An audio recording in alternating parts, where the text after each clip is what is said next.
So Colby Covington is pissed off. He's absolutely beyond words upset, right? He was locked in for a UFC White House card, the UFC Freedom 250 White House card that's supposed to be happening on June 14th. Essentially, was going to see Colby Covington potentially. I mean, there was a lot of different, there was a lot of speculation about who Colby Covington was going to fight, but there was a lot of hype about Colby Covington taking on Bo Nickal, but now that's not going to happen. Colby Covington is not on the card. And he thought, according to Colby Covington, he thought it was guaranteed. He was going to get a guaranteed spot on the UFC Freedom White House card.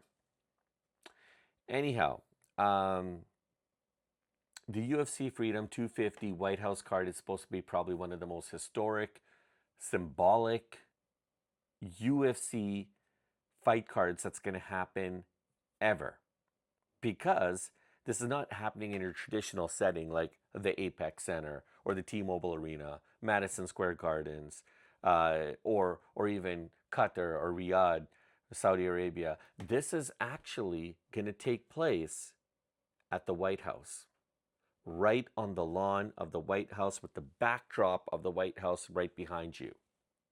So while people celebrate America's 250th birthday and also celebrating Donald Trump's 80th birthday, it's a big deal. It's a big deal, especially for a lot of the fighters who are very patriotic, who love their country, and they just love to fight. And Colby Covington is one of those guys that, if I was a betting man, I would have probably bet that Colby Covington was going to be on that card. But he isn't. And now he's publicly calling out the entire event as a piss poor event, and he's calling out the UFC, he's calling out the promotion, right, for freezing out fighters when they don't accept certain fights offered by the UFC. So the real story may not necessarily be about Colby Covington not being on the card or being left out. The real story could be what this situation could potentially reveal about the power unfolding behind the lines of the UFC. So anyways, guys, welcome back. Welcome to Duality 7X. I'm your host, Shiraz. Today we're going to be talking about, you guessed it, Colby Covington, the upcoming UFC Freedom 250 White House card, and why one of the most politically connected fighters in the UFC says that he's been completely left out. What's the real story going on, guys? Because on paper, this seems to have, it would have made perfect sense to have him on the card. I mean, with the UFC event tied to the White House, celebrating America's 250th birthday, and Donald Trump's 80th birthday. I mean, a fighter whose whole persona has been built around supporting Donald Trump and the American patriotic, just American patriotism at its finest. That was Colby Covington. He walked everywhere with Old Glory. I'm still very, very confused why Colby Covington is not on this card. But anyways, guys, some people naturally assumed that yes, he would be on that card, like myself, but the facts are the facts, and he's not. He's been left out, right? So anyways, guys, this could be a reality check to Colby himself, but I mean, this could go a lot deeper than we think. I mean, in a recent interview with MMA Junkie, Covington said that he was actually campaigning pretty hard to make sure that he's on that card, right? He wanted to be on the June 14th White House card. No ifs, no buts, and he would do whatever it takes to make sure that his name was on that billing. So I mean, he felt, in Colby's from Colby's perspective, he believed that the UFC was holding him out specifically, keeping him ready for that fight, which is why he didn't have any other interim fights leading up to the White House card, right? I mean, we're still months away from that card happening. But I mean, talks between Colby Covington and the UFC, I don't know, they didn't really go that well. I mean, he did talk to UFC executive Hunter Campbell, and Colby made it very, very clear that He was ready and willing to fight anybody that they put in front of him, right? 170 pounds, no problem. 185 pounds, even on short notice, Colby would take that fight. He didn't matter. He knows what to do. He's a professional. He's been around the block. He's a veteran. He knows how to increase weight, cut weight. He knows how to do all those things. His training, his regiment. He just wanted to be on that card. Didn't matter. And his message was pretty simple. Just get me on that card. But the UFC never gave him an opponent. So why? Why didn't they give Colby Covington an opponent, right? I mean, the fight promotion discussed with him the possibility of going a completely different route, which meant leaving Covington off of the UFC White House card, and discussions surrounding the possibility of facing the winner of, say, like Gilbert Burns versus Mike Malott. And Colby's like, why? I mean, from his perspective, whatever. If it was any other year, any other time, whatever. Colby's like, yeah, that's cool, fine. No big deal. But what about the UFC Freedom 250 White House card on June 14th?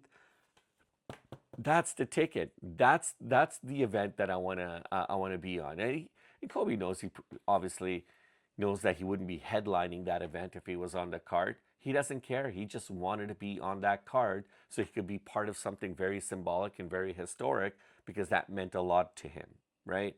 Being an American patriot, and just his connections with Donald Trump and what he stands and lives for, that's what he wanted, right? So anyways, basically the plan was for the UFC to have Covington sit on the sidelines for months, right?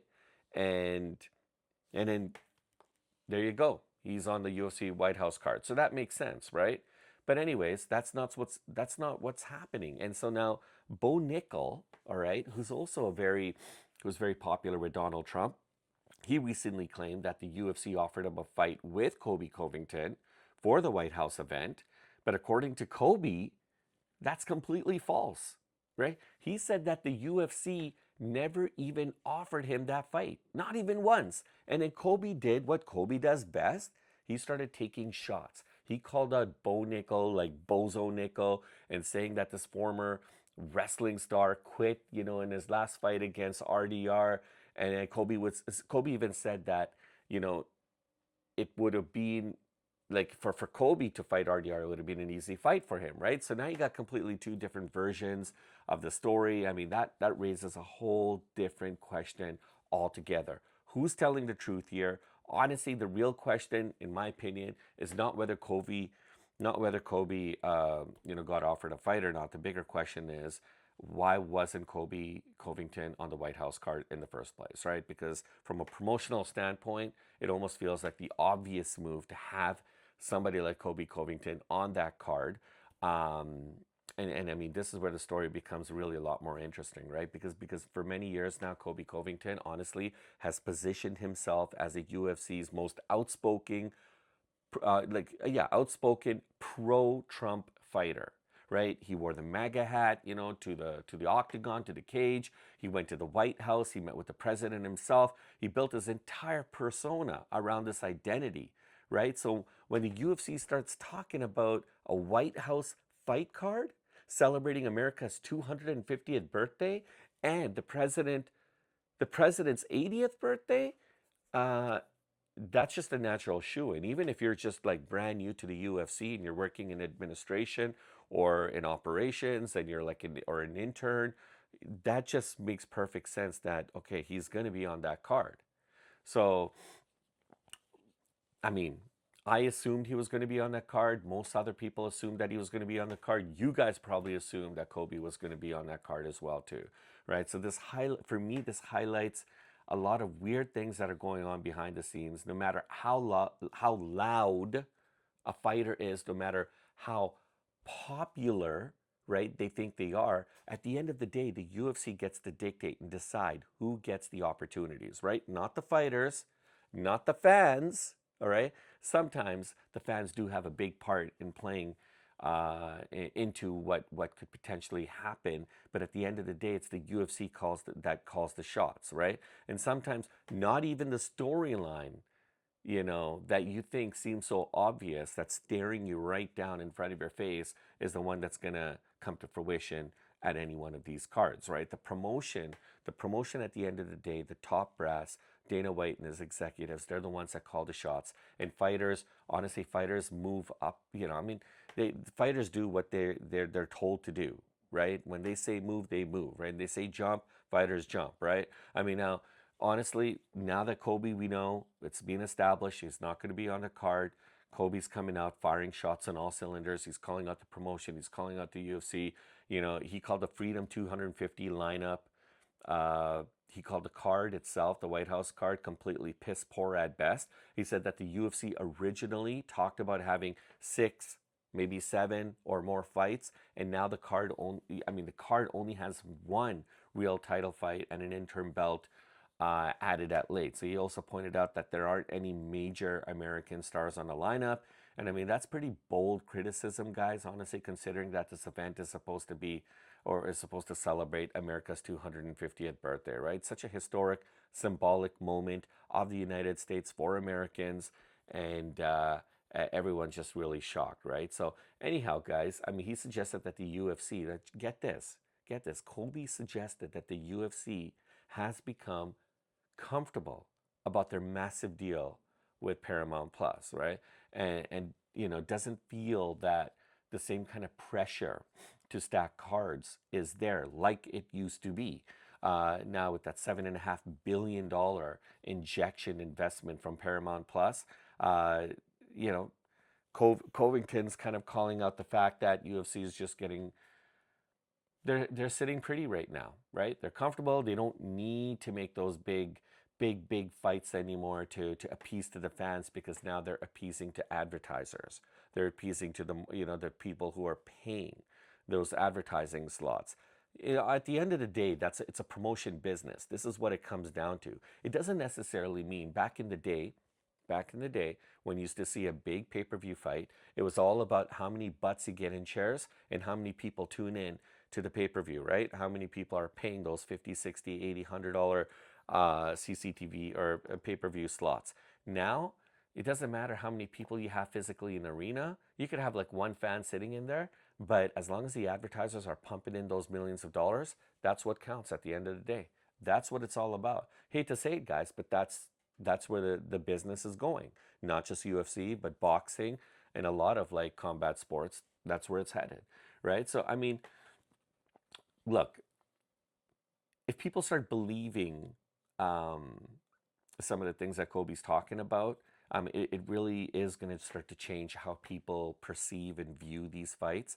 Because the irony here, honestly, it's pretty fascinating. Colby Covington spent years positioning himself again as the most pro-Trump fighter in the UFC, right? Walking around Times Square with this MAGA hat, if you guys remember that, walking to the cage with this MAGA hat and having the American flag, Old Glory behind him, coming out to like Kurt Angle's theme music, when Kurt Angle was in the WWE, paying homage to the former Olympic gold medalist. I mean, during media tours, building that entire identity. I mean, and now you got the White House event and he's not on it. What's the whole damn twist in the story, guys? Right? I mean, look, at the end of the day, it really highlights the fact that some of these fighters are learning a lot more, right, about their own status as independent contractors towards the UFC, like ever before, right? No matter how big your personality is, no matter how loud your brand is, the promotion at the end of the day controls every aspect, right? Especially when it comes to opportunities for fighters, right? So somebody like Colby Covington, who built an entire career around politics and controversy, being left out on one of America's most symbolic and historic events is a pretty striking moment, right? And this is where things are going to start to change, because the UFC perhaps maybe adds him to the card later. I don't know, right? Kobe's one of those guys, he doesn't need a lot of time to get ready for a fight, so maybe some news might be coming down the I don't know.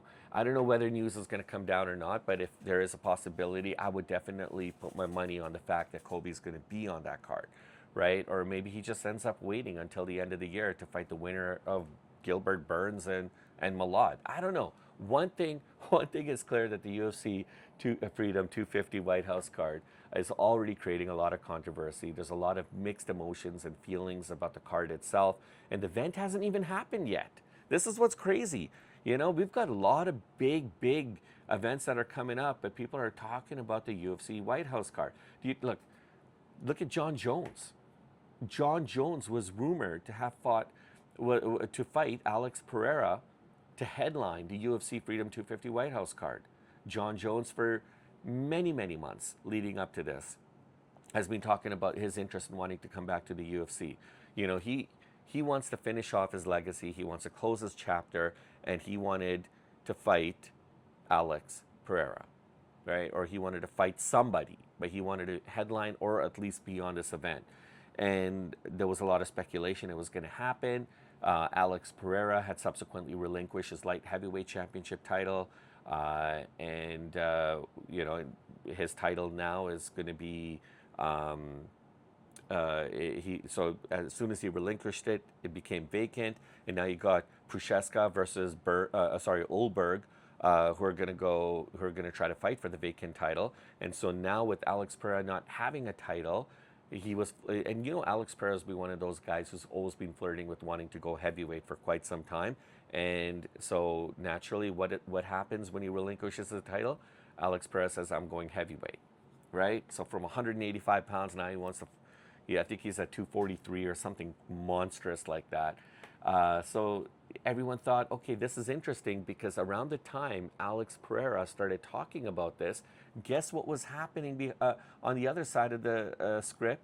You got John Jones in negotiations with the UFC about fighting on the UFC Freedom White House card.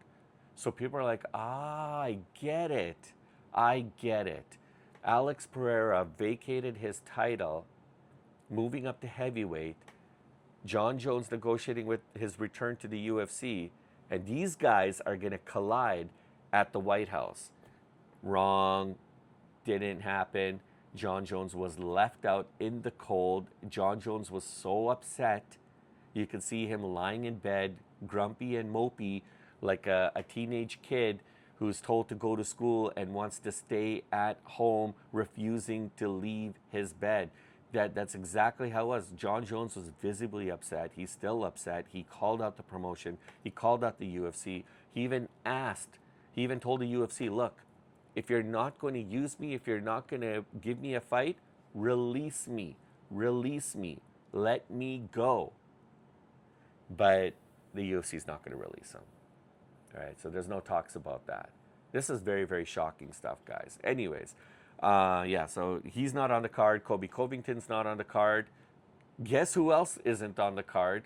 Sean Strickland is not on the card as well, too. All these American patriots, like, you know, all these guys who are like, you know, friends with Donald Trump and love their country, they're not on the card. It's weird. I don't know. I want to hear your thoughts on this, guys. Do you think Colby Covington should have at least been given an opportunity to fight on the UFC White House card?